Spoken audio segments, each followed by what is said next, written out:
Ce podcast t'est proposé par Au-delà du mur et Disruptive Audio. Eh ouais! Bienvenue dans Au-delà du mur, le podcast pour tous les passionnés de course, qu'il s'agisse de bitume, de nature ou de piste. Que vous soyez débutant ou coureur aguerri, nous explorons ensemble la préparation physique et mentale, la nutrition et la santé pour vous aider à atteindre vos objectifs. Si vous cherchez des conseils pratiques, des témoignages inspirants et des discussions captivantes, vous êtes au bon endroit. Préparez-vous, votre voyage au-delà du mur commence ici. Salut à toi et bienvenue dans Au-delà du mur. Avant de commencer, pense à t'abonner sur ta plateforme favorite, Apple Podcast, Spotify, Deezer ou encore YouTube. Et si le podcast t'aide, laisse un avis 5 étoiles. C'est le meilleur moyen de soutenir le projet et d'aider d'autres coureurs à le découvrir. Je te remercie.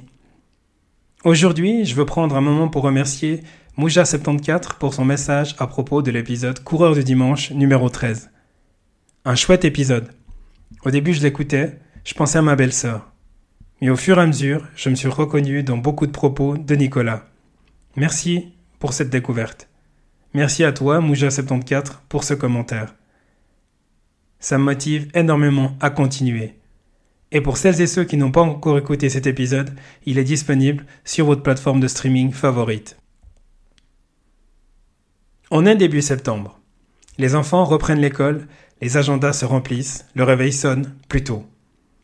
Et pour beaucoup d'entre nous, la reprise de la course dans ce contexte, c'est pas toujours simple. C'est normal, c'est pas qu'une question de volonté, mais surtout un changement de rythme. Alors comment relancer la machine sans se décourager ? C'est ce que je vais t'expliquer aujourd'hui. Avant de foncer, il y a une étape clé. Faire son bilan. T'as complètement coupé cet été ? Pas de panique.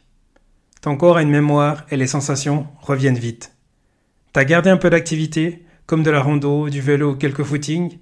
Parfait, tu repars avec une base.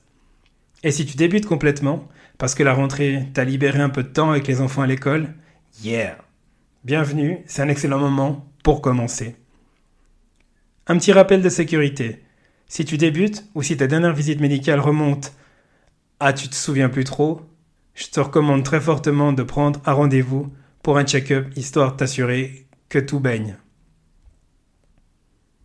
Ensuite, c'est important de clarifier ton objectif. Peut-être que tu prépares une course comme Mora-Fribourg, la corrida bulloise ou encore l'escalade à Genève. Ou simplement que tu souhaites retrouver une routine pour ton bien-être. Et si tu veux un cadre clair, j'ai lancé le programme Reprendre en septembre il y a 2 semaines. Tu peux encore t'inscrire. Le lien sera dans les notes de cet épisode. Maintenant que tu sais d'où tu pars, voyons ensemble comment bien poser les bases. Avant de penser aux séances, il faut prendre un petit temps de réflexion. Où est-ce que tu en es aujourd'hui, physiquement et mentalement ? Quelles sont tes forces ou tes faiblesses ? Quelles infrastructures est-ce que tu as à disposition autour de chez toi ou de ton travail ? Est-ce qu'il y a une piste ? Est-ce qu'il y a des sentiers ? Est-ce qu'il y a un tapis de course dans une salle de sport ? Une douche au travail ? Et surtout, quel est ton objectif réaliste pour cet automne ? Pour t'aider, dans les notes de l'épisode, tu trouveras 2 outils concrets. Un document d'analyse personnelle pour clarifier ton contexte et tes objectifs, et un outil SWOT pour identifier tes forces, tes faiblesses, tes opportunités et tes menaces. Une fois ces bases posées, c'est le moment de structurer la reprise en douceur. On veut aller doucement, mais sûrement. Je te propose ici un modèle de semaine type.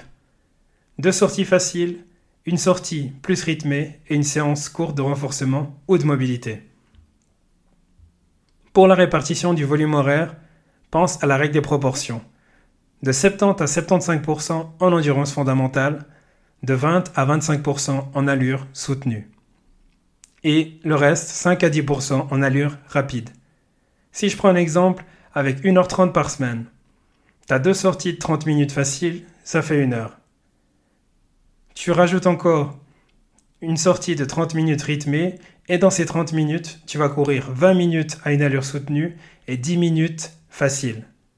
Ce qui fera les 22% et 11% que tu vas additionner aux 67% et on arrive au fameux 100% de 7h30 d'entraînement. Tu vois la logique? Beaucoup d'endurance, un peu de soutenu et juste une petite touche de rapide. Et pour te donner un repère, l'OMS recommande pour les adultes entre 150 et 300 minutes d'activité modérée par semaine. Ou alors 75 à 150 soutenus. Plus 2 séances de renforcement. Autrement dit, 2 ou 3 footings tranquilles, un peu de renfort, c'est déjà excellent. Maintenant qu'on a vu ce qu'il faut faire, voyons surtout ce qu'il vaut mieux éviter. Dans les erreurs qu'on fait régulièrement, la plus classique, c'est de vouloir rattraper l'été en forçant trop vite ou trop longtemps. Résultat, des douleurs, de la lassitude, voire les blessures. Une deuxième erreur qui peut arriver régulièrement, c'est suivre à la lettre un plan qu'on trouve en ligne ou dans un magazine. Ça peut inspirer, mais il faut toujours l'adapter à ta réalité, ton temps, ton stress, ton sommeil, ton âge, ton niveau. Garde en tête une règle simple. Ta meilleure boussole, c'est tes sensations. On va justement parler de sensations. L'échelle de Borg, elle permet d'évaluer ton effort de 6 à 20. 10 à 12, ça correspond à l'allure fondamentale, tu es à l'aise et tu peux parler. De 13 à 15, c'est une allure soutenue, tu parles par petites phrases. Et au-delà de 16, tu es concentré uniquement sur ton effort. Un test hyper simple que tu peux faire, c'est que si tu n'arrives plus à faire une phrase complète, c'est que tu es trop rapide. Pour t'aider, je t'ai mis une fiche Borg à télécharger dans les notes de cet épisode. Et pour que les sensations elles soient encore meilleures, un autre allié t'attend. La mobilité. La mobilité, c'est un outil très souvent négligé et pourtant quelques minutes suffisent pour améliorer ton confort de course et réduire les risques de blessures. Dans les notes d'épisode, tu trouveras une série d'exercices simples à télécharger et à intégrer dans ta routine. Et maintenant, on va aborder un point crucial. Comment rester motivé et organisé. Courir seul présente beaucoup d'avantages. Tu progresses à ton rythme, tu apprends à écouter tes sensations, tu observes tes progrès semaine après semaine et tu restes flexible dans ton organisation familiale. Mais le défi, c'est la motivation. Je te donne ici quelques astuces pour tenir. Tu bloques un créneau fixe dans ton agenda pour tes entraînements. Tu prépares tes affaires à l'avance, comme par exemple mettre tes chaussures devant la porte d'entrée le soir pour aller courir le matin.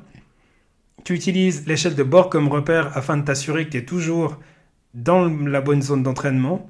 Et tu peux te fixer un mini-objectif chaque semaine, comme par exemple 2 sorties de 20 minutes. Courir en groupe, c'est totalement différent. Tu profites de l'énergie collective, tu découvres des nouveaux parcours et tu bénéficies des conseils, qu'ils soient voulus ou pas. Mais attention au risque d'aller trop vite, de te comparer ou de subir les horaires imposés par le groupe. Mon conseil, c'est d'alterner. Tu bâtis ta base en solo ou aidé d'un coach et t'ajoutes une sortie en groupe pour le plaisir et la motivation.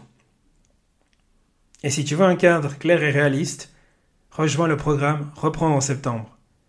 Dans les notes de l'épisode, tu trouveras le plan PDF, le document d'analyse personnelle, l'analyse SWOT, la fiche échelle de Borg et les exercices de mobilité. Souviens-toi, chaque sortie, même courte, c'est une victoire.